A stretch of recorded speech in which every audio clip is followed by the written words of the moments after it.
ஐயா, தயவு வந்தனம் ஐயா. என் பேர் விஜய் ஆனந்த். நான் உங்களுடைய அன்பு ஒளி என்னும் இறைமனிதன் வாட்ஸ்அப் குழுவிலையும் இருக்கேன். யூடியூப்பில் உங்களுடைய வீடியோக்கும் சமீபத்தில் கேட்டுட்ருக்கேன். ஸோ அதில் நீங்கள் சொன்னதை வச்சு அன்பு ஒளி என்னும் இறைமனிதன் புத்தகம் வாங்கி படிச்சிட்ருக்கேன். அதில் நம்மளுடைய திண்டுக்கல் சரவானந்தா சாமி அவர்கள் ஒரு இடத்துல ஆன்ம அறிவை கொண்டு உள்ள நெகிழ்ச்சியால் உள்ளிருக்கும் திருவருளை அறியாது அறிந்து உணராது உணர்ந்து களவாது கலந்து அகநிலை புரிந்து நிற்றல் வேண்டும்னு சொல்றாரு. இதனுடைய பொருள் என்ன அப்படின்றத கொஞ்சம் தெளிவுபடுத்தினீங்கன்னா நலமா இருக்குங்க. தயவு வந்துடுங்க ஐயா. ஐயா அந்த மாதிரி நல்லா இருக்கீங்களா ஐயா? ஐயா திருச்சுடி மணிகண்டன் பேசுகிறேன். ஐயா ஒரு சின்ன ஐயா, நம்ம குருவமத்தியில் கவனம் வைக்கிறோம் இல்லையா, மனதை செலுத்த வேண்டும் அதுக்கு அப்படின்னு சொல்லியிருக்காங்க சுவாமி. அப்போ அதே மாதிரி பார்த்தீங்கன்னா இப்போ இன்னொன்று இடத்துல என்ன இப்போ நமக்கு சொல்கிறாங்கன்னா, எந்த நேரமும் சிவகலப்பாக இருந்தால் மோடம் உண்டாகும் உண்மை அப்படிங்கிறாங்க. இப்போ இது ரெண்டுக்கும் என்ன வித்தியாசம்? புருவமத்தியில் கவனம் வைக்கிறதுக்கும் எந்த நேரமும் புருவமத்தியில் கவனம் வைக்கணும் அப்படிங்கிறதுக்கும் எந்த நேரமும் சிவகலப்பாக இருக்கக்கூடாது அப்படிங்கிறதுக்கு என்னங்க வித்தியாசம்? தயவு. அருட்பெரும் ஜோதி அருட்பெரும் ஜோதி தனிப்பெரும் கருணை அருட்பெரும் ஜோதி. அன்பு வடிவம் விஜய் தயவு திரு விஜய் ஆனந்த் ஐயா அவர்களுக்கு அன்பான வணக்கத்தை பணிவோடு தெரிவித்துக் கொள்கின்றேன். மிக்க மகிழ்ச்சி ஐயா. தாங்கள் எழுப்பியுள்ள இந்த சத்விசார வினாவானது மிகவும் முக்கியமாக கருதப்படுகிறது. இதுல வள்ளல் பெருமான் சொல்லும்போது இதுதான், அதைத்தான் சுவாமிகள் சொல்லியிருக்கார். அதாவது மெய்ப்பொருளை அறியாதே அறிந்து உணராதே உணர்ந்து களவாதே கலந்து ஒன்றி நிற்க வேண்டும் அப்படின்னு சொல்றார். அதனது அறிதல் வேண்டும், ரைட்டு. அறியாதே அறிந்து அப்படின்னா என்ன? அது எல்லோருக்கும் ஏற்படுகின்ற ஒரு சந்தேகம்தான். இறைவனை உணர்தல் வேண்டும், சரிதான். அது என்ன உணராதே உணர்தல் வேண்டும்? இது ஒண்ணுமே புரிய மாட்டேந்த, சரிதான். இறைவனோடு கலத்தல் ஐக்கியமாதல் வேண்டும், அது சரிதான் அந்த வார்த்தை. ஆனா கலவாதே கலந்து அப்படின்னா அது என்ன ஒண்ணுமே புரிய மாட்டேந்த அப்படின்னு தான் எல்லோருக்குமே நமக்கு இருக்கிற ஒரு ஐயவினா. அதனுடைய அடிப்படை என்னன்னா, வள்ளலாருக்கு முன்பு சுத்த சன்மார்க்கம் என்ற ஒரு மார்க்கம் இருந்ததில்லை. இதுக்கு முன்பு இருந்த மார்க்கத்தில் சிறந்து விளங்கி கொண்டு வந்தது எதுன்னு கேட்டீங்கன்னா, இந்த நம்ம சைவம் தான். சைவமும் வைணவமும் சிறந்த ஒரு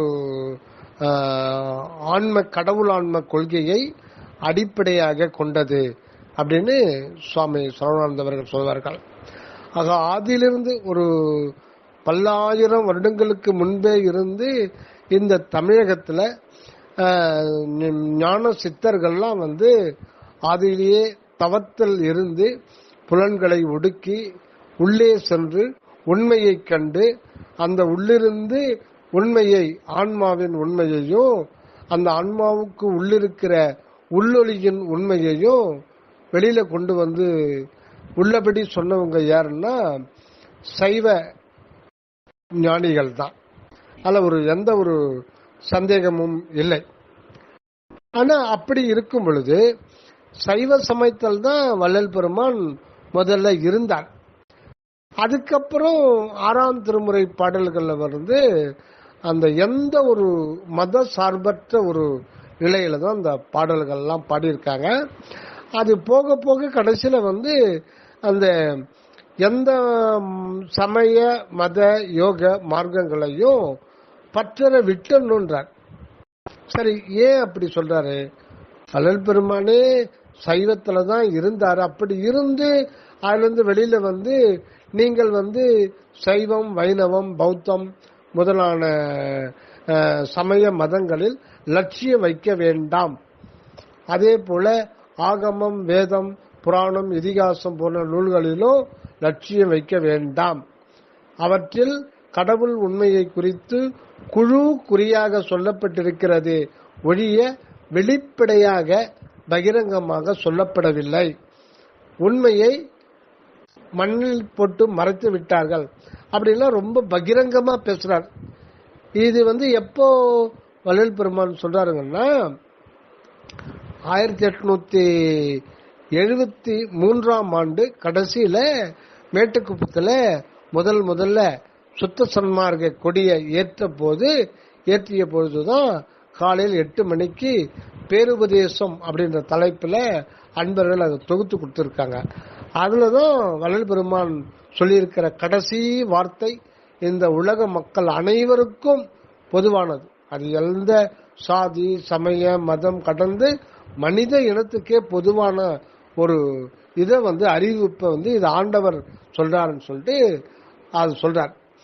இப்ப நம்ம சுத்த சாதனை வள்ளல் பெருமான் சுத்த சன்மார்க்கம் அப்படின்னு ஒரு மார்க்கம். இதுல எந்த ஒரு சாதி, சமய, மத, யோக என்ன இதர மார்க்கங்கள் எல்லாத்தையும் கடந்து எல்லா அதுல நம்ம இதுல அகச்சமயம் எடுத்துக்கிட்டா அது சைவம், வைணவம் அகச்சமயம், மற்றவெல்லாம் புறச்சமயம் அப்படின்னு சொல்லிட்டுவாங்க சைவ ஞானிகள். அதுல அகசமயத்துலதான் ஆன்மா, கடவுள், உலகம் இதனுடைய உண்மை நிலையை ஞானிகள் உள்ளிருந்து கடவுளை திருவருளை கொண்டு வெளிப்படுத்தி உலக கொடுத்து தொகுத்து கொடுத்திருக்கார்கள். அதுல திருமந்திரம், திருவாசகம் போன்ற நூல்கள், இன்னும் நிறைய நூல்கள் நமக்கு கொடுத்திருக்காங்க. திருக்குறள், ஔவைக்குறள், இந்த மாதிரி எல்லாம் நிறைய புத்தகங்கள், ஆகம நூல்கள் நிறைய இருக்கு. சரி, அப்படி இருக்கும் பொழுது இதுக்கு எல்லாத்துக்கும் தனியா போயிட்டு அப்புறம் சுத்த சன்மார்க்கம் ஏன் வள்ளல் பெருமான் தோற்றுவித்தார்னா அதுக்கு முக்கிய காரணம் என்னன்னா, ஆன்மீக பரிணாம வளர்ச்சியில உச்ச நிலையில இருப்பது எதுன்னா சைவ ஆகம கொள்கை தான். ஆனாலும் அது முடிவானது அல்ல என்பதை எனக்கு ஆண்டவர் தெரிவித்தார் அப்படின்னு சொல்றார். அந்த தெரிவித்த காலம் 1865. அப்பதான் ஆண்டவர் சுத்த சன்மார்க்கம் என்ற ஒரு மார்க்கத்தை ஆரம்பிக்க சொல்லி தொடக்கப்படி ஆண்டவருடைய அருள் ஆணை கிடைக்குது. அதனால 1865 சுத்த சன்மார்க்க சங்கத்தை தோற்றுவிக்கிறார். இதுக்கு என்ன காரணம் அப்படின்னு கேட்டா, இதற்கு முன்பு இருந்த சமய, மத, யோக மார்க்கங்கள் எல்லாமே மனிதன் தன்னை கடவுளுக்கு அயலாக, வேறாக கருதினான். இதுதான் முக்கியமானது. மனிதன் தன்னை கடவுளுக்கு வேறாக, அயலாக, பிரிந்து இருப்பதாக கருதினான். அந்த கருத்து தவறானது என்பதுதான் சுத்த சன்மார்க்கத்திலே முக்கியமாக வைக்கப்படுகிறது. 1. 2, நம் மனிதன் தேக நிலையிலிருந்து கடந்து புறநிலைகளை, அதாவது தேகம், மனம், உயிர், ஜீவன் ஆகிய இந்த ஜீவநிலைகள்லாம் கடந்து உள்ள இருக்கிற சிவ ஜோதியில போய் கலந்து விட வேண்டும். அப்பதான் பிறவாமை நமக்கு கிடைக்கும். அந்த பிறவாமையை தான் வேண்டினாங்க. அந்த ஜோதியில, சிவ ஜோதியில, தனக்குள்ள இருக்கிற சிவ ஜோதியில போய் நம்ம கலந்து விட வேண்டும். அப்பொழுதுதான் நமக்கு பிறப்பு, இறப்பு என்கின்ற துன்ப அவஸ்தைகள், அது ஒரு மிகப்பெரிய ஒரு கடல். பிறவி பெருங்கடல் நீந்துவர் நீந்தார் இறைவன் அடி சேராதார். ஆக முன்னோர், இதுக்கு முன்பு இருந்த சத்திய ஞானிகளுடைய ஒரு இது என்ன வருதுன்னா, இறைவனை சேர்ந்து விட வேண்டும், இறைவனை கலந்து விட வேண்டும். அப்படி இல்லைன்னா, நம்ம கலக்கலன்னா திரும்ப திரும்ப நமக்கு பிறவி சூழலும் நல்வினை தீவினை என்ற கட்டம் இருந்துகிட்டு தான் இருக்கும். இன்ப துன்பத்தை தொடர்ந்து அனுபவித்துக் கொண்டுதான் இருக்கணும். ஆக 3வது அவங்க முடிவு செய்த ஒன்று, இந்த உலக வாழ்க்கை என்பது தேவையற்ற ஒன்று. இந்த உடலும் இதுக்குள்ள இருக்கிற உயிர் வாழ்வும் நமக்கு தேவையில்லை. இதை விட்டு நம்முடைய ஆன்மாவானது அந்த கடவுளுடைய திருவடி ஜோதியிலே ஐக்கியமாகி விட்டால்தான் நமக்கு மீண்டும் பிறவாது இருக்க முடியும். அதனால இறைவனிட சதா வேண்டி அவனையே அந்த இறைவனையே நினைத்து நினைத்து நினைத்து உலகத்தை மறந்து, உடலை மறந்து, உயிர் வாழ்க்கையை மறந்து, கடமைகளை மறந்து, மனதை இறக்கும்படி செய்து கடும் தவம் புரிந்து ஐம்புலன்களை ஒடுக்கி உணவு போன்றவை கூட தவிர்த்து விட்டு, உணவு உறக்கத்தை தவிர்த்து விட்டு உள்ளவே லயித்திருந்து அந்த ஜோதியில ஐக்கியமாயிட்டாங்க. அந்த நேரத்தில் உடல் உயிர் விட்டுட்டாங்க. அது மண்ணுக்கு போயிடுச்சு. இதுதான் முடிவானது அப்படின்றது அந்த மெய்ஞானிகளும் அன்றைய கருத்து. அதுதான் தவறு அப்படின்னு சொல்றது சுத்த சன்மார்க்கம். அது சொன்னது அற்பெருஞ்சோதி ஆண்டவரே வள்ளலார் சொல்றார். ஏன் அப்படின்னா அவங்க ஆன்ம நிலையில தான் சைவ வைணவ ஞானிகள்லாம் கண்டாங்க. ஆன்ம நிலையில் இருந்து கொண்டு உடல் உணர்வு, மன உணர்வு, ஜீவ உணர்வு இதெல்லாம் தாண்டி கடந்து போய் அந்த ஆன்ம சுரூபத்தில் நிலைத்து நின்று அந்த உள்ளொளியை பற்றி கொண்டு அந்த உள்ளொளியின் திருவருளால் பல உண்மையை கண்டறிந்து வெளிப்படுத்தினார்கள்.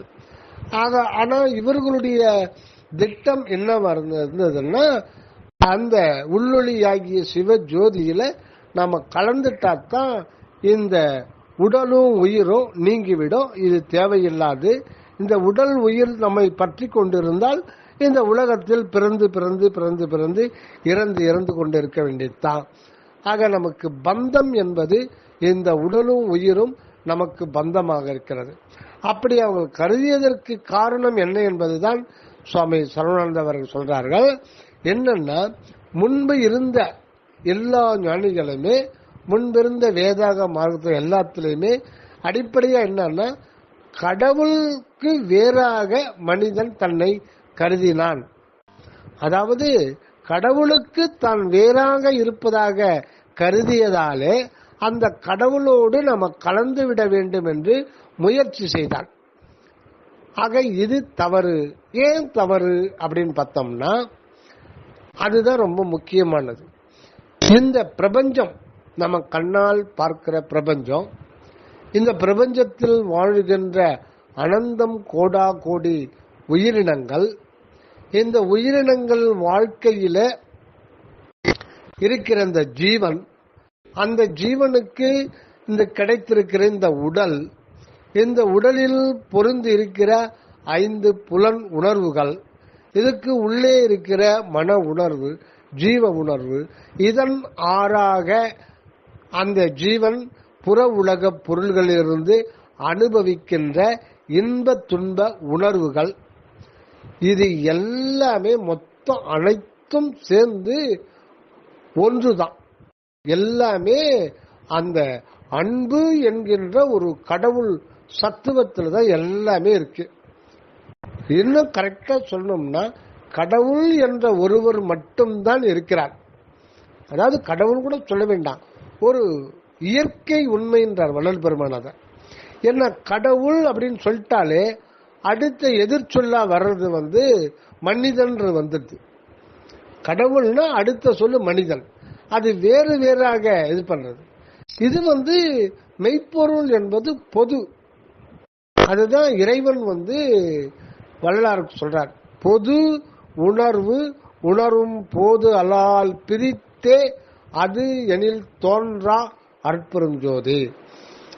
பொது, அந்த மெய்ப்பொருள் என்பது பொது. அது மனிதனாகவும் இருக்கிறது, கடவுளாகவும் இருக்கிறது. இந்த பக்கம் மனிதனாக ஜீவனாக வாழ்ந்து கொண்டிருக்கிறது, உள் பக்கம் அதுவே மெய்ப்பொருளாக இருந்து கொண்டிருக்கிறது, சச்சிதானந்த வண்ணமாக இருக்கிறது. ஆக அந்த ஒரு நாணயம் மாதிரி, எப்படி நாணயத்துக்கு இரு பக்கங்கள் இருக்கிறதோ அந்த உள் உணர்வு, அந்த உள் உணர்வுக்கு இந்த பக்கம் ஜீவனும் அந்த பக்கம் கடவுள் ஆன்மாவும் இருக்கு. இதெல்லாம் தனித்தனியெல்லாம் இல்லை, தனித்தனியா இருக்க முடியாது. என்ன, கடவுள் என்ற ஒன்றுக்கு உண்மையான பெயர் என்னன்னா உண்மை. இதுதான் வரலாறு சொல்றது. அது இயற்கையாக இருப்பதினாலே இயற்கை உண்மை என்கின்றார். இந்த மாதிரி யாருமே சொல்லல, இந்த மாதிரி வெளிப்படையாக யாரும் சொல்ல. அனந்தம் கோடி நாமங்களை சொல்லி குழப்பிதான் விட்டுட்டாங்க. நாம ஜபம் பண்ணிட்டு இருந்தாலே போதும்ட்டு. இறைவனுக்கு ஒரு நாமம் இல்லை, ஒரு பெயரும் இல்லை, ஒரு ஊரும் இல்லை, ஒரு வடிவம் இல்லை. அவர் ஒரு அன்பு வெளி, அன்பு ஒளி. அது இயற்கையாக அகண்டமாக அனாதியாக எங்கெங்கும் என்றென்றும் நிறைந்திருக்கிற ஒரு மெய்ப்பொருள். அதுல என்ன அதிசயம்னா அது மட்டும்தான் இருக்கிறது, அது மட்டும்தான் இருந்து கொண்டு இருந்தது, இருந்து கொண்டு இருக்கிறது, அதுதான் இருக்கும். அந்த அன்பு என்கின்ற தத்துவம், அது சத்துவம் தான் சொல்லணும். அது மட்டும்தான் இருக்குது, அது தனியனாக இருக்கிறது, அதுக்கு அந்நியமா எதுவுமே கிடையாது. இதுதான் வள்ளல் பெருமான் மகாதேவ மாலையில சகமாகி சீவனாய் ஈசனாகி. ஆக சகம்னா ஜகம், உலகம், சீவன் உயிர்கள், ஈசன் கடவுள்.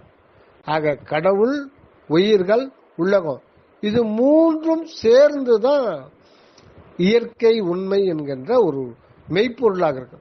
இது தனித்தனியா இல்லை, அப்படி கருதுவதுதான் தவறு. ஆக ஆதியிலிருந்தே மனிதன் ஆன்மீக பரிணாமம் உதித்ததிலிருந்தே மனிதன் தன்னை கடவுளுக்கு வேறாகவே கருதினான். அந்த மெய்ப்பொருளிலிருந்து தான் பிள்ளப்பட்டு வெளியே இருப்பதாகவும், அதனாலே நாம் துன்பத்தை அனுபவித்துக் கொண்டிருப்பதாகவும், அதனாலே நல்வினை தீவினை வினைகள் மாயை ஆணவம் மாயை கண்மம் நம்மளை பிடித்து கொண்டிருப்பதாகவும், இதெல்லாம் நீங்கணும்னா வேற வழி ஒன்றுமே கிடையாது. இந்த உலக வாழ்வை தொடர்ந்து உள்ளொளியோடு நாம் ஐக்கியப்பட்டு போகணும். அப்பதான் துன்பத்திலிருந்து விடுதலை கிடைக்கும், அப்பதான் பிறவி துன்பம் நீங்கும். அப்ப இதுவரையில் இருந்த சமய மத மார்க்கங்களில் பொதுவான கருத்து என்னன்னா, முக்தி அடைந்து விட வேண்டும், அதாவது இறைவனோடு ஐக்கியப்பட்டு விட வேண்டும், அதாவது இறைவனோடு கலந்து விட வேண்டும், அதற்கு இந்த உலக வாழ்வை நீத்து விட வேண்டும். அதனால்தான் திருக்குறளிலேயே வரும் நீத்தார் பெருமை. இதை நீத்து விட வேண்டும், தேவையற்றது அப்படின்றாங்க. அது புல்லுருவின்னு சொல்லுவாங்க. ஒரு மரத்துல ஒரு ஆலமரம் இருக்கும்னா சில சமயத்துல காகம் எச்சம் எடுக்கும் போது ஏதாவது ஒரு பழத்தினுடைய விதையை அதில் உட்காந்து அதிலிருந்து தொற்றிக்கொண்டு அதில் இருக்கிற அந்த மரத்தில் இருக்கிற சத்தத்தை கிரகித்து கொண்டு வேற ஒரு மரம் முளைக்கும், அதிலிருந்தே வரும். அதுக்கு பேர் புல்லுருவின்னு சொல்லுவாங்க. ஆக இந்த ஆன்மாவுக்கு இந்த தேகமும் உயிரும் மனமும் ஒரு புல்லுருவி போல, அது தேவையற்றது, இதை விட்டுவிட வேண்டும், உள்ள இருக்கிற ஜோதியை பற்றி கொள்ள வேண்டும் அப்படின்ற ஒரு முடிவில் இருந்தாங்க. அதனால அதுக்கான தவ முயற்சிகள் பல மார்க்கங்களிலே சரியை கிரியை யோகம் ஞானம் அந்த மார்க்கம், இதுக்கான ஒரு வழி தாச மார்க்கம், சத்புத்திர மார்க்கம், சகமார்க்கம், சன்மார்க்கம், இப்படி பல ஸ்டெப்ஸ். இதுல ஏதான ஒரு ஸ்டெப்ஸ் கூட பின்பற்றிட்டு முக்தி அடைந்து கொள்ளலாம். இதுக்கான ஒரு பதவி சாலோகம் சாரூபம் சாமீபம் சாயுச்சியம் அந்த பதவிகள் கிடைக்கும் அப்படின்ற ஒரு இந்த மாதிரி வழிமுறையை வகுத்து இருந்தாங்க. இது எல்லாமே அடிப்படை என்னன்னா, அந்த மனிதனானவன் கடவுள் வேறுபட்டு நிற்கிறான், அவனை ஒன்றிவிட வேண்டும் அப்படின்ட்டு. அதுதான் உண்மை கிடையாது. அதாவது இருப்பது ஒன்று, அதுதான் எல்லாமா இருக்கிறது. அவருக்கு அந்நியமா எதுவும் இல்லை, இருக்கவும் முடியாது. என்ன சத்து பொருள் என்ற ஒன்றுதான் இருக்குது. அதுதான் அன்பு என்கின்ற ஒரு தத்துவம். அது இயற்கையாக உள்ளது. அதுக்கு தோற்றம் மாற்றம் மறைவு கிடையாது, ஆதி அந்தம் கிடையாது.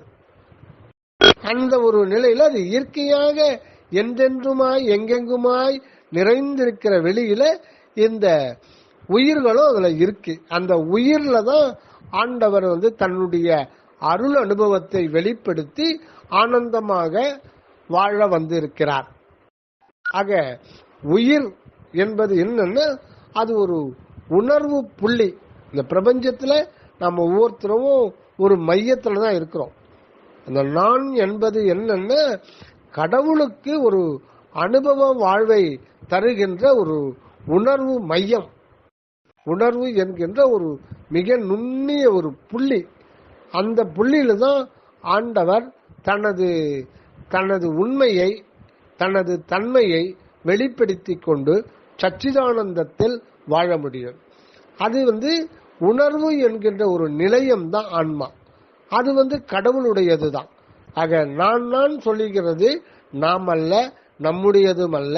இந்த தேகமும் சரி, இந்த மனமும் சரி, இந்த உயிரும் சரி, இந்த ஆன்மாவும் சரி, இந்த உலகமும் சரி, நமக்கு கிடைத்திருக்கிற இப்போதைய சூழ்நிலையும் சரி, இந்த வாழ்வும் சரி, இந்த வாழ்வில் நாம் அனுபவிக்கிற அனுபவங்கள் எல்லாமும் சரி, எல்லாமே கடவுளுடையதுதான்.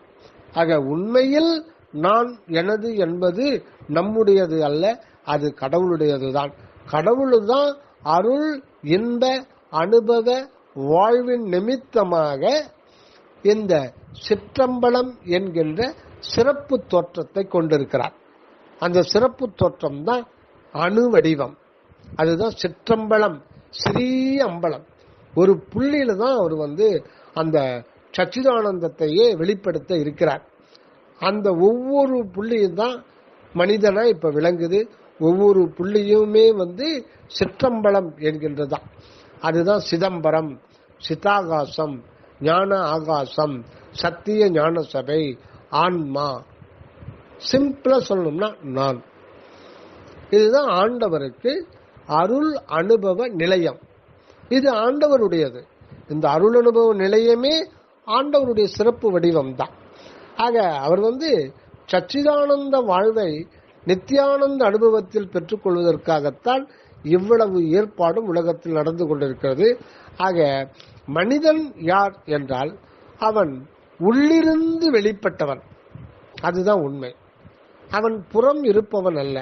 நாம் புற தேகத்தை பார்த்து, தோற்றத்தை பார்த்து இதுதான் மனிதன் அப்படின்னு சொல்லிட்டு நம்மளும் நினைக்கிறோம், பிறரையும் அப்படிதான் மதிப்பீடு செய்யறோம். ஆக நம்ம உண்மை அறியாத ஒரு மருள் நிலையில தான் நம்ம வாழ்க்கையை வாழ்ந்து கொண்டிருக்கிறோம். ஆக இந்த புறநிலை தான் நம்முடையதுன்னு நினைக்கிறதுனால நாம அந்த மெய்ப்பொருளுக்கு அந்நியமா நாம நினைச்சுக்கிறோம். அது நம்முடைய நினைப்பு தான். ஆனா அது உண்மை அல்ல. என்ன உண்மை என்பது ஒன்றே ஒன்றுதான். அந்த வள்ளல் பெருமான் சுவாமி சரவணானந்த அவர்கள் சொல்லும் பொழுது உள் மெய், அதாவது ரெண்டு வகையில் அது பிரியும். உண்மை என்ற ஒரு வார்த்தை தான் சத்தியம், மெய். உண்மை என்றாலும் மெய் அப்படின்னாலும் சத்தியம்னாலும் ஒரே அது கடவுளை தான் குறிக்குது. என்றும் உள்ள அந்த நித்திய சத்திய அனாதி வஸ்துவைத்தான் குறிக்குது. அந்த மெய்ப்பொருள் தான் குறிக்குது. எந்த இதுவரையும் உண்மை அறிந்திலீரே அப்படின்றார் ஞானசரையில 4வது பாடல்ல. கண்டதெல்லாம் அனித்தியமே கேட்டதெல்லாம் பழுதே அந்த பாடல்ல 8 இதையான ஒரு அனித்திய இதெல்லாம் சொல்லிட்டு கடைசியில இதுவரையும் உண்மை அறிந்திலீரே அப்படின்றார். அந்த உண்மை என்பதே அந்த சொல்லே கடவுளை தான் குறிக்கிறது. அதை பிரிக்கும் போது உள் கூட்டல் மெய் அப்படின்னு பிரிக்கலாம், உள் கூட்டல் மை அப்படின்னு பிரிக்கலாம். பிரிக்கணும், அப்படிதான் பிரிக்கணும். உள் என்ற சொல்லு இறைவனை தான் குறிக்கணும். வேற ஒன்னும் அவருக்கு பெயரே கிடையாது. பெயரில்லாத மெய்ப்பொருள். அந்த மெய்ப்பொருளுக்கு உள் என்றுதான் ஆதி தமிழன் பேர் வச்சான். அந்த உள் என்கின்ற கடவுளை புறநிலைகளை கடந்து நாம் அறிய வேண்டும். அதனால கட உள் என்று பெயர் வைத்தார்கள். கடந்து சென்று அறிய வேண்டும். அதான் வள்ளல் பெருமான் சொல்றது, தனு கரணாதிகள் தாம் கடந்து அறியுவோர் அனுபவமாகி அற்புறந்தோர். ஆக கட அப்படின்னா கடந்து செல் அப்படி ஒரு அர்த்தம். கடம் அப்படின்னாலே இந்த தேகம், இந்த தேகத்துக்குள்ளதான் அந்த ஆண்டவர் இருக்கார். இந்த தேகமும் அவர் தான், அந்த உள் என்ற நிலையும் அவர் தான், ரெண்டுமே அவர் தான். நம்ம தேகத்தையே நாம நினைச்சிட்டு இருக்கோம், அங்கதான் பிரச்சனையே இதாகுது. ஆக முன்பு இந்த சமய மத யோக மார்க்கங்கள் கொண்டிருந்த கொள்கை கோட்பாடுகள் அதிலிருந்து முற்றிலும் வேறுபட்டதுதான் சுத்த சன்மார்க்கம். ஆக நாம் இறைவனோடு சென்று கலக்க வேண்டியது இல்லை. ஏனென்றால் நாம் இயற்கையிலேயே அவரோடு அத்துவிதமாகத்தான் இருக்கிறோம். பிரிந்து இருப்பது கிடையாது, பிரிந்து இருக்கவும் முடியாது. அது ஒழிவில் ஒடுக்கத்திலேயே சொல்லுவாங்க, பொது அன்றி தங்குமிடம் போச்சு. இறைவனுக்கு இந்த ஆன்மா விட்ட வேறு தங்குமிடமே கிடையாது. ஆன்மாவில் தான் அந்த ஆண்டவர் தன்னுடைய உண்மையை, அருள் உண்மையை விளக்கம் செய்ய முடியும். ஆக அனாதி காலம் தொட்டே அந்த ஆன்மாவிலே இயற்கையாய் நம்மோடு நாமாய் அத்துவிதமாய் இருந்திருக்கார். ஆக நாம் இறைவனை சென்று கலக்க வேண்டும், இறைவனை சென்று அடைய வேண்டும், இறைவனை சென்று கூட வேண்டும் என்பது தவறு. ஏனென்றால் நாம் இயற்கையிலேதான் அவரோடு அத்துவிதமாகத்தான் இருக்கிறோம். என்று நான் அன்று, என்று நீ அன்று நான் உன் அடிமை அல்லவோ. ரொம்ப முக்கியமான ஒரு இது சைவாகமத்துல ஒரு நாயனார் பானது. என்று நீ அன்று நான், என்று நீ அன்று நான் உன் அடிமை அல்லவோ. அடிமைன்னா இந்த எஜமானுக்கு கீழே அடிமையா வேலை செய்யும் அந்த ஒரு அர்த்தம் இல்ல. அடி மெய், மெய் அடின்னா திருவடி, ஆண்டவருடைய திருவடி நிலை, அதுதான் அருள்ன்றது. அந்த அருள் தான் ஆண்டவருக்கு திருவடி. அந்த அருள் உண்மை என்கின்றது தான் அடிமை. அடின்னா கடவுளுடைய திருவடி உண்மை. கடவுளுடைய திருவடின்றது அருள் உணர்வு தான் கடவுளுக்கு திருவடி. நாம் நினைக்கிற மாதிரி மனிதனுக்கு இருக்கிற விரல் பாதமோ அந்த பாதத்தில் இருக்கிற 5 விரல் அது கிடையாது.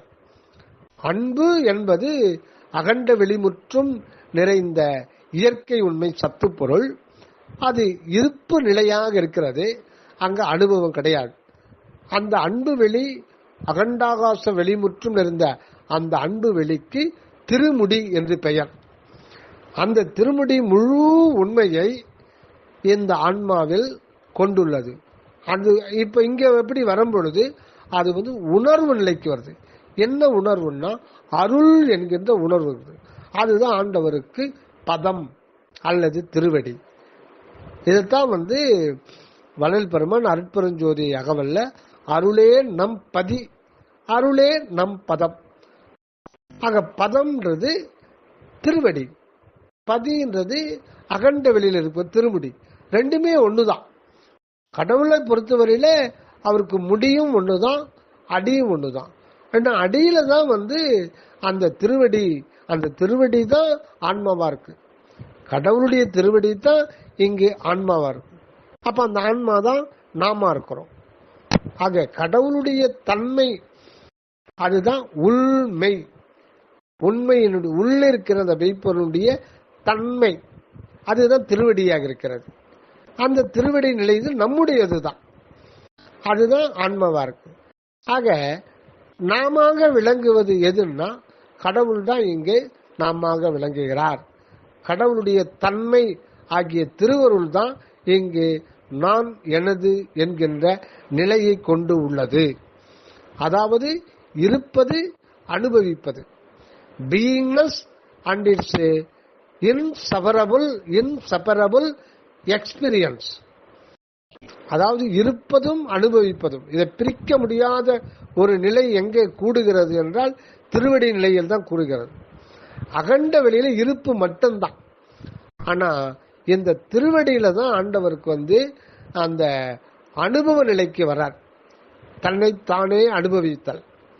ஆக இந்த இடத்துல இருப்பும் அனுபவமும் பிரிக்க முடியாத ஒரு நிலைக்கு, இந்த நிலைக்கு தான் அற்பெரும் ஜோதி தனிப்பெரும் கருணை என்ற ஒரு நிலை.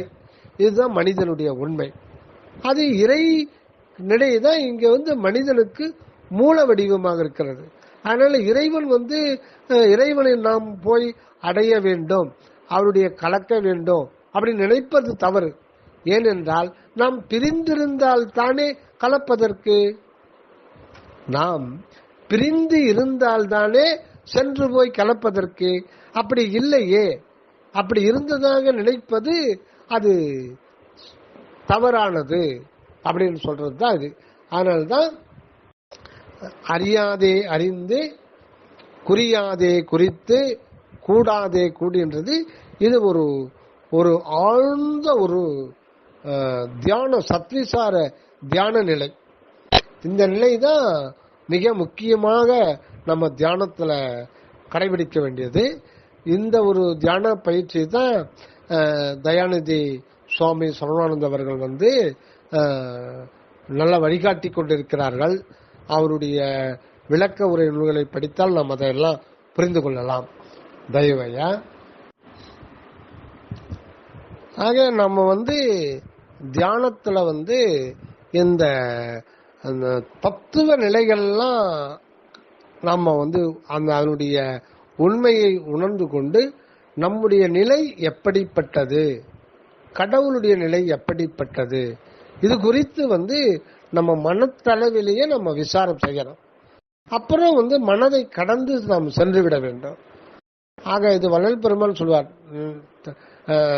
தன்னையும் தனக்கு ஆதாரமான தலைவனையும் கூடஸ்தனையும் அறிந்து கொள்ள வேண்டும் அப்படின்னு சொல்லுவார். அந்த ஒரு இது ரொம்ப முக்கியமானது. ஆக தியானத்துல நம்ம தெரிந்து கொள்ள வேண்டியதுன்னா, நம்ம புதுசாலாம் போய் கலந்துக்க கொள்ள அப்படி நினைக்கிறது தவறு. நாம அந்த மெய்ப்பொருள் இங்க நாம விளங்கி கொண்டிருக்கிறது, அதுவே அருள் உணர்ச்சி என்கின்ற ஒரு நிலையில விளங்கி கொண்டிருக்கிறது. அதைத்தான் உணரணும். அதை உணர்றதுக்கு அவனுடைய அருள் ஆகிய மெய்யுணர்வை கொண்டு தான் நாம உணர முடியும். அவருக்கு அந்நியமா நின்று உணர முடியாது, அதுவாகிய நின்றுதான் உணர முடியும். இதுதான் சுத்த சன்மார்க்க சொல்றது. அவருக்கு அந்நியமாக நின்று உணர்ந்தால் நாம் அந்த ஜோதி நம்மளை விழுங்கிடும்.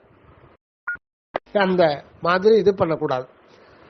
அதுவாகி நின்றுதான் உணர வேண்டும். அப்படிதான் உணர முடியும். அப்படி உணர்ந்து கொள்வது எது என்றால் அதுவே அதனை உணர்ந்து கொள்ளுகிறது. இதுதான் சரவண சாமி சொல்லுவார். நாம அவருக்கு அந்நியமாக நாம் இல்லை. நான் அப்படி அவருக்கு அந்நியமாக இல்லாத போது அதுவே அதனை உணர்ந்து அதுவே அதனை அனுபவித்துக் கொள்கிறது. இதுதான் இந்த இடத்துல வாழ்வு முறை, தன்னைத்தானே அனுபவித்தல். இதுதான் ஆன்ம நிலையத்திலே ஆண்டவருக்கு உண்டாகின்ற சத்து சித்து ஆனந்த வாழ்வு, நித்தியானந்த வாழ்வு. இப்போ இது குறித்து சைவத்தில் இருக்கிற ஆகமத்திலே சொல்லியிருக்காங்க. அருணகிரிநாத பெருமான் கந்தர் அனுபவத்தில் சொல்லியிருக்கார். அந்த பாடல் ரொம்ப அற்புதமான பாடல். தன்னந்தனி நின்றது தான் அறிய இன்னும் ஒருவர்க்கு செய்விப்பதுவோ, தன்னந்தனி நின்றது தான் அறிய இன்னும் ஒருவர்க்கு செய்விப்பதுவோ, மின்னும் கதிர்வேல் விகிர்தான் நினைவார் கிண்ணம் கலையோ கிருபை சுடரே. நினைப்பவருடைய கிண்ணத்தை கலைக்கின்ற கருணை சுடரே அப்படின்றார். கிண்ணம்னா துன்பம், துயரம், சோதனை, வேதனை எல்லாம் தன்னை நினைப்பவர்களுடைய பயம், கவலை, சோதனை, வேதனைகள் அத்தனை துன்பத்தை நீக்குகின்ற இறைவா அப்படின்றார். அப்படி சொல்றது முதல்ல சொல்றாரு, தன்னம் தனி நின்றது. அது சுவாமி சரவணன் நிறைய சொல்வார். இறைவனுக்கு தனியன் அப்படின்ற ஒரு பெயர் உண்டாம். ஏன்னா அவர் தனியாகத்தான் இருக்கிறார். அவரை தவிர வேறு ஒருவரும் இல்லை, இருக்கவும் முடியாது. அதுதான் இயற்கையில் உள்ள ஒரு இயற்கை உண்மை என்கின்ற மெய்ப்பொருள் வெளியினுடைய அற்புதம். அதுதான் திருச்சிற்றம்பல தெய்வமணி மாலையில வள்ளல் பெருமான் 10 பாடல்ல பாடுறார். ஒவ்வொரு பாடலுக்கு கீழவும் திருச்சிற்றம்பலந்தனிலே விளங்குகின்ற தனிக்கடவுள் ஒருவர் உண்டே கண்டேன். தனிக்கடவுள்னா ஸ்பெஷல் தெய்வம். இப்ப தோசை இருக்கு, வெவ்வேறு தோசை இருக்கு, ஸ்பெஷல் தோசை இருக்கு, தனியார் அது வேற. அந்த மாதிரி இல்ல. தனிக்கடவுள்னா is individual being, is supreme individual being. வேற அவருக்கு அவரை தவிர்த்து இந்த உலகத்துல எங்கும் எக்காலும் வேறு ஒருவரும் இருக்க முடியாது. என்ன இருத்தல் என்பது ஒன்றேயானது. அது இயற்கை உண்மை என்கின்ற மெய்ப்பொருள் தான் என்றென்றும் எங்கெங்கும் அனாதி காலமாய் தான் மட்டுமே இருந்து கொண்டிருப்பது. அதுதான் அந்த இருந்து கொண்டிருக்கின்றவர் ஒன்றாக இருக்கிற கடவுள் தன்னை தானே அனுபவிப்பதற்காக தானே இரண்டாக வருகிறார். அதுதான் ஆன்மா. அதுதான் அவருடைய அருளே அந்த ஆன்மாவாக வருகிறது. அப்படி இருக்கும் பொழுது நான் அறியணும், நான் ஆண்டவரோட அது தவறு அப்படின்றார். அது உண்மைக்கு அது பங்கம் அப்படின்றார். தன்னந்தனி நின்றது தான் அறிய, அந்த வார்த்தைகளை பாருங்க. தன்னன் தனி நின்றது தான் அறிய, அதுவே அதனை அறிந்து கொள்கிறது. அதனால வள்ளல் பெருமான் ஆன்ம அறிவை கொண்டே கடவுளை அறிய வேண்டும். அந்த ஆன்ம அறிவாக இருப்பது எதுன்னா அதுதான் கடவுள். அந்த ஆன்மா என்றாலும் அறிவு என்றாலும் ஒண்ணுதான்.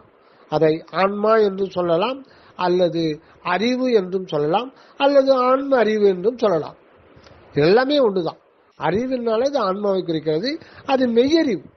ஆக மெய்யறிவு அல்லது மெய்ஞானத்தை கொண்டுதான் அந்த கடவுளை அறிய முடியும். அந்த கடவுளை மெய்ஞானமாகத்தான் விளங்குகின்றார். மெய்ஞானமாகி மிளிர்கின்ற மெய்ச்சுடரே மணிவாசகர். அதுவே அதிலேயே அந்த மெய்ப்பொருள் வெளி, அதிலேயே அந்த வெளியிலேயே ஒரு பகுதி அதுவே இருக்கு. அதிலேயே அந்த உணர்வுக்குள்ள உணர்வு, அதிலே தன்னை தானே அது அறிந்து கொள்ளுகின்ற ஒரு 2 பகுதி ஒண்ணுக்குள்ளவே இருக்கு. 2 in 1. அதுதான் அகரம் உகரம். எதுக்குன்னா அதுவே தன்னைத்தானே அனுபவித்துக் கொள்வது. ஆக தன்னந்தனி நின்றது தான் அறிய, அதுதான் அதை அறிந்து கொள்ள முடியும். வேறு யாரும் அறிய முடியாது. அப்படி அறிய தொடங்கினால் அறிய வருபவரை அந்த சிவஜோதி விழுங்கிவிடும். அப்படித்தான் விழுங்கிவிட்டது. அது விழுங்கக்கூடாது. அது உள்ளிருந்து வெளிப்பட்டுத்தான் இந்த உடலோ உயிரோ மனமோ உலக வாழ்வும் தாங்கி வாழ்ந்து கொண்டிருக்கிறது. இங்கு வாழ வந்துள்ளது வேறு யாரும் அல்ல, அந்த மெய்ப்பொருள் தான். அப்படி இருக்கும்போது ஏன் நமக்கு இறைவனுக்கு வேறாக கருதியது தவறு அப்படின்றது? இறைவனுக்கு வேறாக இல்ல, ஆன்மா என்பதே ஆண்டவருக்கு சிறப்பு வடிவம் ஆகிய சிற்றம்பலம். அது அணுவடிவம். அந்த அணுவடிவத்தில் தான் ஒரு சச்சிதானந்தத்தை வெளிப்படுத்த முடியும். என்ன அந்த அணுவடிவத்தில் தான் உணர்வு என்கின்ற ஒரு புள்ளி இருக்கு. இந்த உணர்வுல தான் இன்ப அனுபவமே ஏற்படும். அகண்ட வெளியில இருப்பு வெளியில அதுக்கு வாய்ப்பு கிடையாது. அது நிலையானது. அது ஒரு நிலையான அன்பு என்கின்ற இயற்கை உண்மை சத்து பொருளாகி இருப்பு. அது அதை எதுவும் டிஸ்டர்ப் ஆகாது. ஆனா அனுபவம் என்பது எங்க ஏற்படும்னா ஒரு புள்ளி, உணர்வு புள்ளியில ஏற்படுதும். அதுதான் ஆன்ம நிலையம். அதுக்கு பேர் தான் சிற்றம்பலம். அந்த சிற்றம்பலம் கடவுளுக்கு சிறப்பு வடிவம், அனுபவ நிலையம். அதுதான் இங்கு நாமாக விளங்குகிறது. அந்த நான் எனது என்கின்ற இருப்பு அனுபவத்தை கொண்டு விளங்குகிறது. அதுதானே தவிர அதை மறந்துவிட்டு இந்த நான் எனது என்பது என்னுடையது என்பது என்ன எண்ணுவதுதான் தவறு. அந்த ஒரு இதுதான் நம்ம நீக்கிக் கொள்ளணும். ஆக தன்னம் தனி நின்றது தான் அறிய இன்னும் ஒருவர்க்கு இசைவிப்பதுவோ அப்படின்றார். இன்னும் ஒருவர்க்கு இசைவிப்பதுவோ எதுக்கு சொல்றான்னா சைவ சித்தாந்த ஞானிகள் வேதாந்த கொள்கையை ஏற்றுக்கொள்ள மாட்டார்கள். சைவ சித்தாந்த கொள்கையை வேதாந்திகள் ஏற்றுக்கொள்ள மாட்டார்கள். இவங்களுக்கு எப்பவுமே ஒரு பணிப்பு இருக்கும். இவங்க சித்தாந்தத்தை வேதாந்தம் ஏத்துக்காது, வேதாந்தத்தை சித்தாந்தம் ஏத்துக்காது. ஆனா வள்ளலார் ரெண்டுத்தையுமே அதுல இருக்கிற முக்கியமான இதுல மாற்றம் செஞ்சு ரெண்டுத்தையும் ஏத்துக்கிறார். அது சுத்த வேதாந்தம், சுத்த சித்தாந்தமாகிய சுத்த சன்மார்க்கம். அத அகவலே சொல்றார். சுத்த வேதாந்த சுகப்பெருவழி அத்தனை சுற்றவை அற்பெருஞ்சோதி, சுத்த சித்தாந்த சுகத்தனிவழி எனும் அத்தகைய சுற்றவை அற்பெருஞ்சோதி. ஆக சுத்த சன்மார்க்கம் என்பது சுத்த வேதாந்தம், சுத்த சித்தாந்தம், சுத்த யோகாந்தம், சுத்த நாதாந்தம், சுத்த போதாந்தம், சுத்த கலாந்தம், இது எல்லாமே இதுல அடங்கி அதற்கு மேலும் அப்பால விளங்கி கொண்டிருப்பது தான் சுத்த சத்து மார்க்கம் ஆகிய சுத்த சன்மார்க்கம். சுத்த சத்து அப்படின்னாலே அது கடவுளை தான் குறிக்குது, அதனுடைய மார்க்கமாக வருவது. ஆக இந்த மார்க்கம் புறத்திலிருந்து உள்ளே சென்று ஒடுங்குவது அல்ல. அப்படி ஒடுங்குவது தான் அது அது அது கடவுள் கலப்பு நிலை. அந்த மாதிரி இருந்தா நிஷ்டை கூடிடும். அந்த நிஷ்டைக்கு அந்த மாதிரி தன்னை வேறாக கறிந்து உள்ளே புகுகின்ற பொழுது அது நிஷ்டை கூடி அந்த நிலையிலேயே இருக்கும் பொழுது ஒரு காலகட்டத்தில் இந்த உடலும் உயிரும் கழன்றிடும். கழந்த அந்த செகண்ட்லேயே அந்த சனத்திலேயே அவர்கள் அதுவரையில் அனுபவித்த அனுபவங்கள் எல்லாமே சூன்யமா போயிடும் அப்படின்றார் வள்ளலார். அதனால்தான் சதா சிவக்கலப்பாய் இருக்கக்கூடாது, மூடம் உண்டாகும் உண்மை என்றார். காரணம், முன்பு இருந்த மார்க்கங்கள் எல்லாம் புறமிருந்து உட்செல்வது, குண்டலினி இடைத்தரகர்களை கொண்டு அதை உள்ள போவது, கும்பகம் செய்தல், குண்டலினி தவம் செய்தல், இந்த யோக மார்க்கம், இன்னொன்று பக்தி மார்க்கம், உருவ வழிபாட்டு மார்க்கம், எத்தனையோ மார்க்கங்களை இது பண்ணாங்க. இந்த மார்க்கங்கள் எல்லாவற்றையும் தவிர்த்து அந்த கருணை என்கின்ற ஒரு மார்க்கம், அந்த ஆன்மநேய ஒருமைப்பாட்டுரிமையை அடிப்படையாக கொண்டு கடவுளை வழிபாடு செய்து வாழ்தல். இங்க சுத்த சன்மார்க்கத்துல அருள் அருள் அருள் தான். அகத்தில் அருள் இயல் வடிவில் இருப்பது, புறத்திலே அருள் செயலோடு எக்காலும் செயலோடு இருந்து கொண்டு உயிர்களுக்கு தொண்டு செய்து வாழ்வது. ஆக எந்த வகையிலும் சுத்த சன்மார்க்கமே சிறந்தது அப்படின்னு வள்ளல் பெருமான் சொல்வார். நீங்க போட்டு குழப்பிக்க வேண்டாம், இந்த மார்க்கம் அந்த மார்க்கம் சொல்லிட்டு காலம் ஃபுல்லா சந்தேகப்பட்டு கொண்டே இங்க போலாமா அங்க போலாமான்னு டைமை வேஸ்ட் பண்ணிடாதீங்க. சுத்த சன்மார்க்கமே எந்த வகையிலும் சிறந்தது என்றார் அப்படின்னு சொல்லி இது பண்றார். ஆக தன்னன் தனி நின்றது தான் அறிய இன்னும் ஒருவருக்கு இசைவிப்பதுவே. ஏன் சொல்றோம்னா, வேதாந்தத்துல என்ன உபதேசம் பண்ணுவாங்கன்னா, தத்துவமசி, தத் துவம் மசி, அது நீயாய் இருக்கிறாய். தத்துன்னா அது, துவம்னா நீ, அசினா இருக்கிறாய், அது நீயாய் இருக்கிறாய். அந்த கடவுள் தான் நீயாய் இருக்கிறாய். இதை மறுப்பது சித்தாந்தம். சித்தாந்தம் என்ன சொல்லு, நாம எப்படி கடவுள் ஆக முடியும்? அது கரெக்ட் தான்.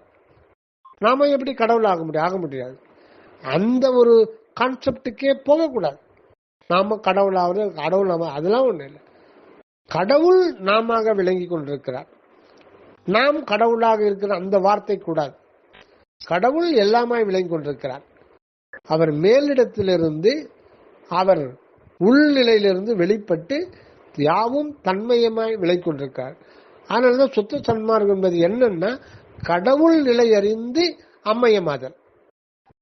கடவுள் நிலை அறிந்து அம்மையமாதல். இதுல சென்று கலத்தல், ஐக்கியமாதல், அதெல்லாம் கூடுதல் அதெல்லாம் கிடையாது. ஏற்கனவே நாம் இறைவனோடு அத்விதமாக முக்தி நிலையில் இருக்கிறோம் என்பதை உணர்ந்து கொள்வதுதான் சுத்த சன்மார்க்கம். மற்ற மார்க்கத்துல முக்தி என்பது வாழ்க்கையினுடைய அந்தியத்துல கடைசியில பெற்றுக்கொள்ளப்படுவது முக்தி. ஆனா சுத்த சன்மார்க்கத்துல அது கிடையாது. சுத்த சன்மார்க்கம் சொல்றேன்னா, முக்தி என்பது நம்ம இயற்கையில முக்தி நிலையில் தான் இருக்கிறோம் என்பதை உணர்ந்து கொண்டு அந்த நிலையில் இருந்து கொண்டு வாழ வேண்டும். அதுக்கு நம்ம பயிற்சி பண்ணணும். அதுதான் தியான பயிற்சி. அதுதான் முக்தி என்பது நிலை முன் ஒரு சாதனம். நம்ம அதை பிராக்டிஸ்ல பெற்றுக்கொள்ளலாம். தியான பயிற்சினால, உள்ளொளி தியான பயிற்சினால நாம் முக்தி நிலையில் இருக்கிறோம் என்பதை தெரிந்து கொள்வது, புரிந்து கொள்வது, ஒரு கிளாரிஃபை பண்ணிக்கிறது தான். இங்க சுத்த சன்மார்க்கத்தை பொறுத்தவரை புதிதாக போய் அடைதல் என்பது கூடாது. அது உண்மை அல்ல. இறைவன் நம்மோடு இயற்கையாக கலந்திருக்கிறார். அதுதான் வள்ளலாருக்கு இறைவன் சொல்றார். துண்ணும் அனாதியே சூழ்ந்து என்னை பிரியாது என் உறவு ஆகி என் உயிர் உறவி. துண்ணும் அனாதியே சூழ்ந்து என்னை பிரியாது என் உறவு ஆகிய என் உயிர் உறவி. இது வள்ளலாருக்கு மட்டும் இல்ல, எல்லோருக்கும் அதே உண்மைதான். ஒவ்வொரு ஜீவனுக்குமே துண்ணும் அனாதியே, அது அந்த அனாதி காலமாகவே நான் உன்னோடு அத்விதமாகத்தான் இருந்து கொண்டிருக்கிறேன் என்ற உண்மையை ஆண்டவர் வரலாறு சொல்றார். இது எல்லோருக்கும், மனித சமுதாயத்துக்கு அந்த உண்மையை வரலாறு அகவல் மூலம் தெரிவித்து விட்டார். ஆக உயிருள் யாம் எம்முள் உயிர் பிரிக்கவே முடியாது. நம்ம இறைவனுக்கு அந்நியம் அல்ல. அந்நியமாக கருதினால்தான் நாம கூடணும் சேரணும் அப்படின்னு நினைக்கிறோம். அதனால்தான் அறியாமல் அறிந்து, உணராமல் உணர்ந்து, கூடாமல் கூடி அப்படின்னு சொல்றதுக்கு காரணம், அந்த அத்வித நிலையை நாம் உணர்ந்து மெய்யறிவினாலே உணர்ந்து கொள்ள வேண்டும். அதுக்கு புருவ மத்தியிலிருந்து நம்முடைய மனதை உள்நோக்கி பாவித்து இறைவன் கிட்ட உருகி வேண்டி தோத்திரம் செய்து நம்முடைய சிறுமையை ஆண்டவர்கிட்ட விண்ணப்பித்து ஆன்மாவுடைய தரத்தை நம்ம விசாரித்தறிந்து ஆண்டவருடைய புகழை போற்றி கொண்டிருந்தோம்னா காலப்போக்கில் நமக்கு ஆண்டவர் சிறிது சிறிதாக ஒவ்வொரு நாளும் நமக்கு அந்த இயல்பான உண்மையை நமக்கு உணர்த்தி நம்மை வாழ வைப்பார் அப்படின்னு தான் இந்த ஒரு இதை சைவாகமத்தில் சொல்லியிருக்காங்க.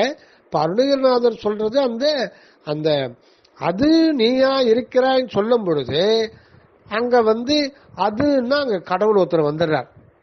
நீயாய் அப்படின்னா எதிரில் இருக்கிற சீடன், உபதேசிக்கிறது குரு. அப்ப பாரு அங்க 3 பேர் வந்துடுறாங்க. அப்ப ஒன்றான மெய்ப்பொருள் அந்த வாக்கியத்துல பொய்பட்டு போயிடுத. அதுதான் அதுவா இருக்குதுன்னா அதுக்கு நம்ம உபதேசம் பண்ண வேண்டியதே இல்லையே. ஆக அந்த இது கிடையாது, அது நாம இருக்கிறது. அதான் கடவுள் நிலையறிந்து அம்மையமாதல். இந்த உபதேசம் கீழே இருந்து மேல போவது, அது உண்மை அப்படி இல்லை, மேல இருந்து கீழே வரும். அந்த உள்ளிருக்கிற மெய்ப்பொருள் தான் அகத்துக்கு அகமாக இருந்து கொண்டு அனகமாக விரிந்து அகம் என்கின்ற ஆன்மாவாகவும் அகப்புறம் என்கின்ற ஜீவனாகவும் புறம் என்கின்ற மனமாகவும் புறப்புறம் என்கின்ற இந்த 5 புலன்கள் பொருந்திய உடலாகவும் விரிந்து விரிந்து விளங்கி கொண்டிருக்கிறது தன் அருள் விளக்கத்தின் காரணமாக. இது உண்மை இப்படி இருக்க அது எப்படி இருக்கோ அதை அப்படியே உணர்ந்து கொள்வதுதான். உள்ள பொருள் உள்ளபடி உள்ளவனாய் நிறைந்தேன். என்ன எது எப்படி இருக்கோ அது அப்படியே இருக்கிறது. ஆக அது நீயா இருக்கிறாய் என்ற அந்த ஒரு கோட்பாட்டை சைவ ஞானிகள் ஏற்றுக்கொள்ள மாட்டார்கள். அதே மாதிரி இவங்க சொல்ற பசு, அது எந்த சுதந்திரமும் கிடையாது, அறிவித்தால் அறியும், ஆண்டவர் அணுகினால்தான் அது இதாகும், இல்லைன்னா அது கதி அதோ கதி தான் அப்படின்னு சொல்றதும் சுத்த சன்மார்க்கம் அதை ஏற்றுக்கொள்ளவில்லை. அந்த ஒரு நிலையில தான் சுத்த சன்மார்க்கம் விளங்கி கொண்டிருக்கிறது. மேயினை மெய்ப்பொருள் விளங்கினை நீ அது ஆயினை என்றருள் அற்புதம் சொல்லி, அந்த மெய்ப்பொருள் தான் இங்க நாம் எல்லோருமாய் விளங்கி கொண்டிருக்கிறது. நாம் அனைவரும் சேர்ந்து ஒருவராகிய அந்த மெய்ப்பொருள் பரம்பொருள் தான் இருக்கிறோம். ஆக இறைவன் தான் எல்லாமாய் விளங்கி கொண்டு இருக்கிறார். அவர் எல்லாம் செய்ய வல்லவர், எல்லாம் உடையவர், அவர் ஒருவரே. இந்த உண்மையை தான் அந்த அறியாமல் அறிந்து சொல்றது. இது சைவ ஆகமத்துல சிவஞான சித்தியார்னு ஒரு அற்புதமான நூல். அந்த நூல்ல அருணந்தி சிவாச்சாரியார் இந்த சத்விசார தியானத்தை பத்தி அற்புதமான ஒரு பாடல்ல குறித்திருக்காரு. இத மனதில் நல்லா வச்சுக்க. அந்த நீங்க சுவாமி சரவணானந்த அவர்கள் சொன்னதுக்கு நம்ம வேற ஒரு அர்த்தம் வேற ஒரு இடத்துல சொன்னதை நம்ம கம்பேர் பண்ணி பார்த்தா சுவாமிகள் சொல்றது நல்லா புரியும். சுத்த சன்மார்க்கத்தை இதுலயே புரிஞ்சுக்கலாம்.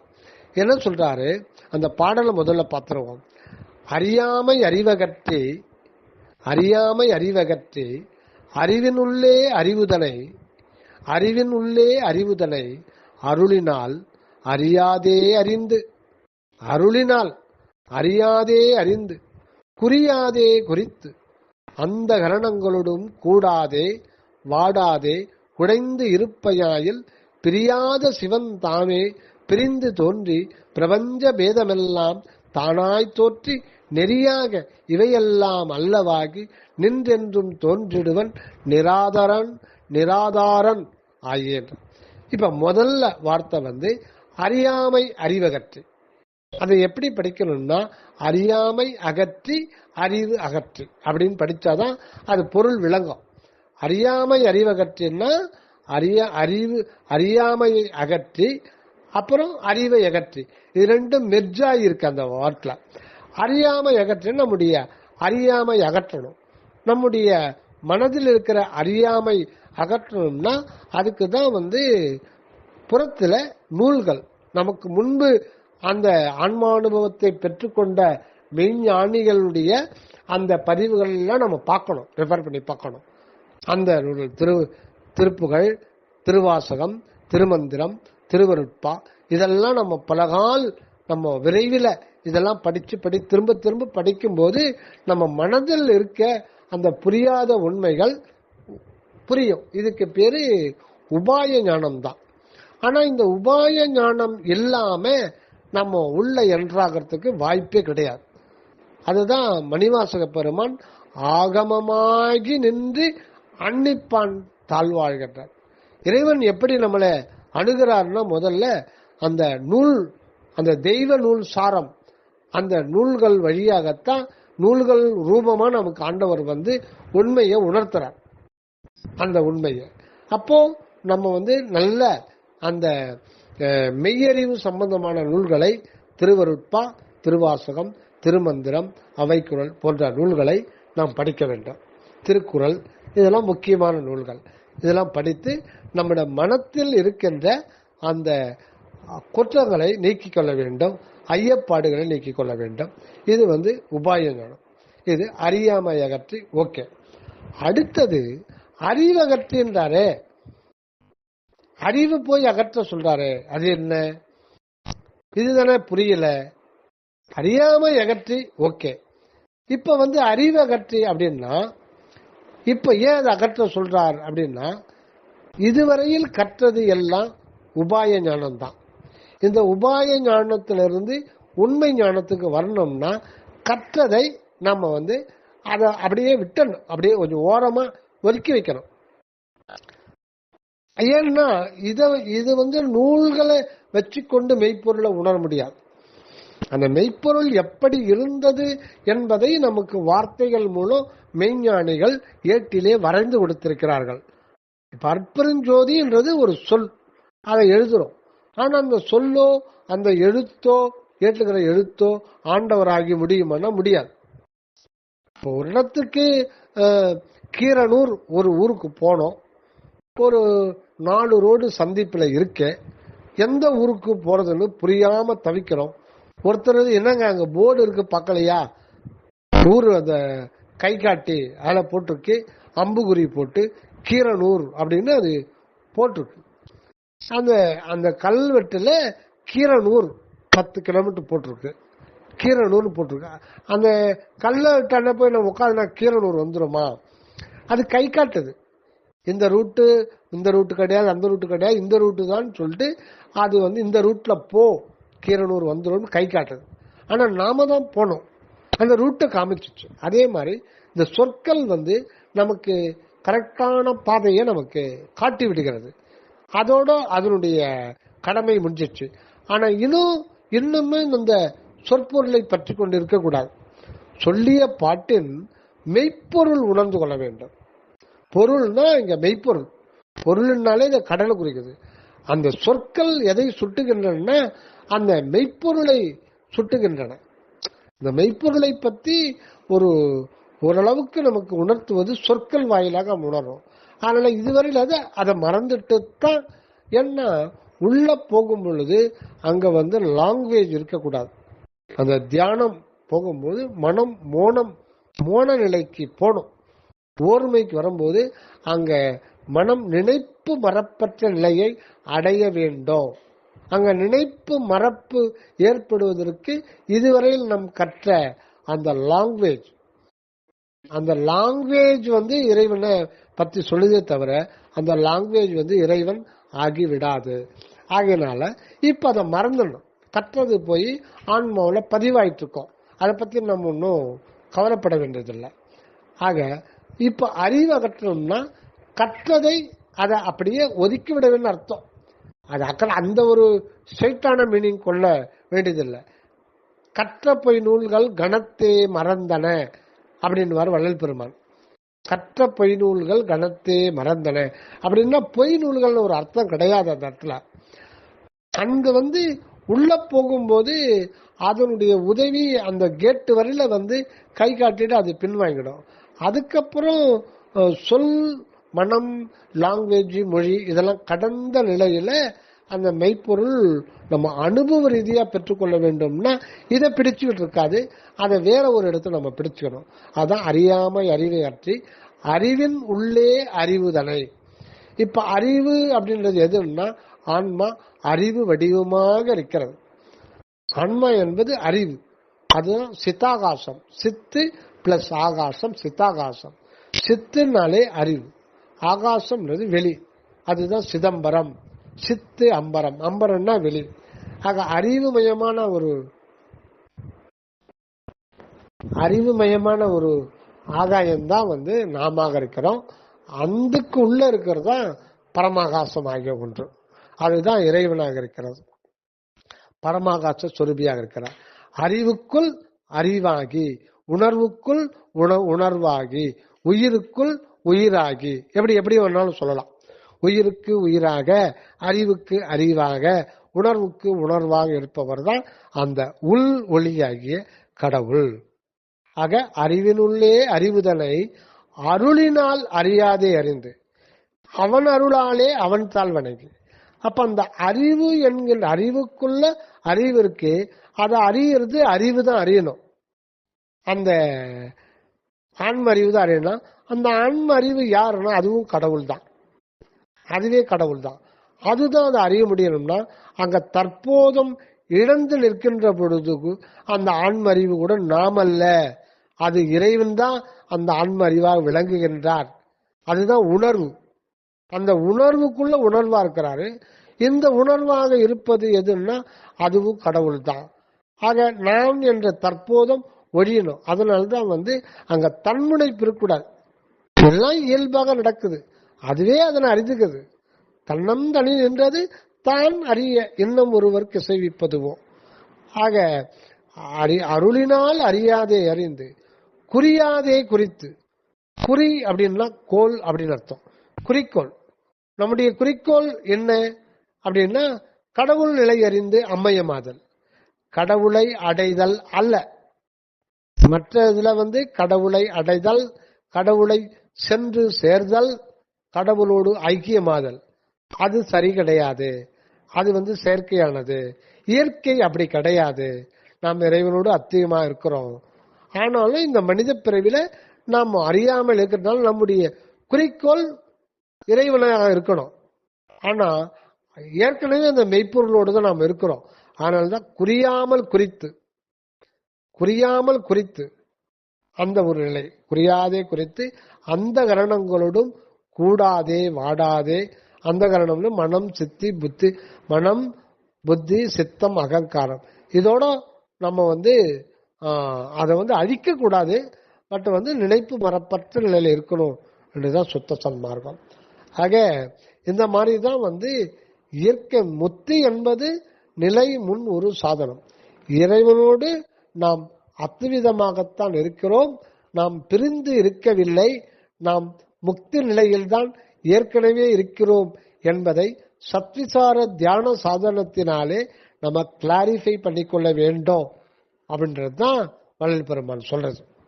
அதனால்தான் நம்ம போய் கலக்கணும் அப்படின்னு நினைக்கிறது தான் சதா சிவக்கலப்பாய்.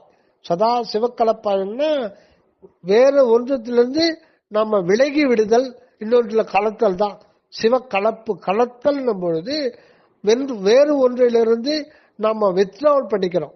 இந்த உடல், உயிர், மனம், ஜீவன், உலகம், உலக வாழ்க்கை இதிலிருந்து விடுபட்டு போவது. அப்பதான் கலத்தல் என்பது சாத்தியமாகும்.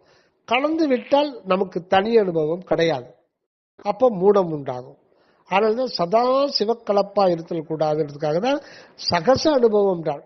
சுத்த சன்மார்க்கம் என்பது சகச நிலையிலே நாம் அதை உணரணும், சகசமா உணரும், இயல்பாக அதை உணர்ந்து கொள்ள வேண்டும்.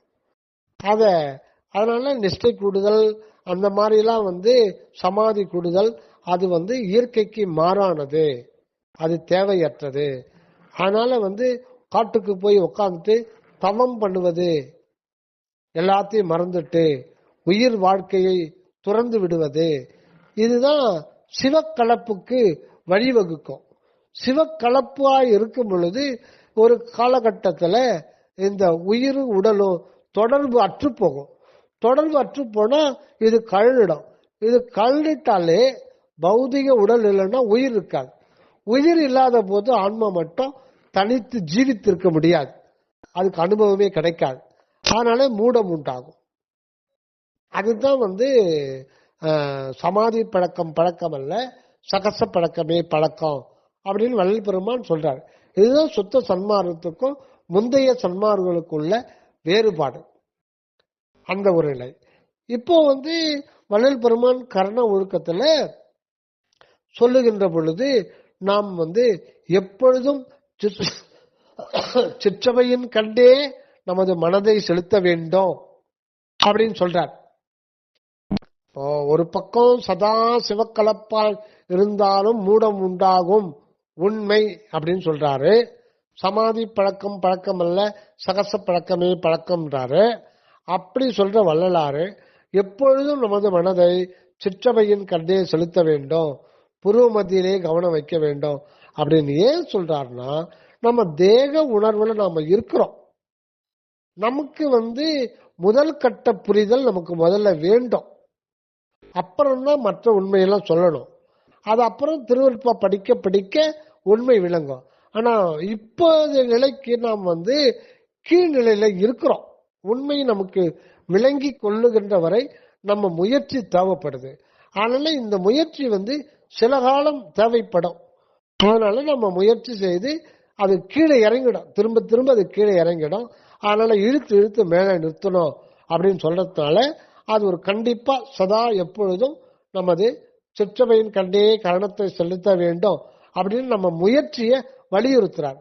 அந்த முயற்சி ஒரு குறிப்பிட்ட காலம் தேவைப்படும். அப்புறம் முயற்சி இன்றியே அது இயல்பாகவே நம்ம சிற்றவையில் தான் இருக்கிறோம் அப்படின்ற உண்மையை காட்டி கொடுத்துருவார். ஏன்னா சுத்த சன்மார்க்கம் வெளியில இல்லை, அது அகத்திலே ஒவ்வொரு ஆன்மாவுக்குள்ளவும் அந்த சுத்த சன்மார்க்கம் என்கின்ற ராஜபாட்டை திறந்து விடப்பட்டு விட்டது. ஒவ்வொரு ஆன்மாவுக்கும் அது திறந்து விடப்பட்டது அப்படின்றாரு நமது தயாநிதி சுவாமி சரவணானந்த அவர்கள். அதனால எந்த ஒரு ஆன்மா ஓரளவுக்கு பக்கம் வந்தவங்கன்னா வேற மார்க்கத்துக்கு போய் 20 வருஷம் 30 வருஷம் இருந்தாலும் எண்டு என்னன்னு பார்த்தீங்கன்னா அதனுடைய கனிநிலை பூஜ்யமா தான் இருக்கும். ஏன்னா அந்த ஆன்மாவுக்குள்ள திறந்திருப்பது சுத்த சன்மார்க்கம் என்ற ராஜபாட்டை. அதை மறுத்து அதுக்கு பிடித்த மார்க்கத்துல போனா அது எத்தனை வருஷம் போனாலும் அங்க அனுபவம் என்ன ஆகுனா பூஜ்ய அனுபவம் இருக்காது. ஏன்னா மற்ற மார்க்கங்களின் கதவுகள் மூடப்பட்டு விட்டன. இதுதான் சரவண சாமி சொல்லுவார். நீங்க அந்த மார்க்கத்துல போனாலும் ரிசல்ட் பூஜ்யமா இருக்கும். அந்த எண்டுக்கு போகும்போது அந்த மார்க்கத்தினுடைய கதவு மூடப்பட்டிருக்கும், அது திருவருளால் மூடப்பட்டிருக்கு. ஆனா சுத்த சன்மார்க்கம் என்கிற ராஜபாட்டை எப்பொழுதும் திறந்து விடப்பட்டிருக்குது. இதுல போக போக நமக்கு கனி நிலை கிடைச்சிட்டே இருக்கும். அதுதாங்க ஐயா. மிக்க நன்றி. தயவு. வந்தனம் வந்தனம்.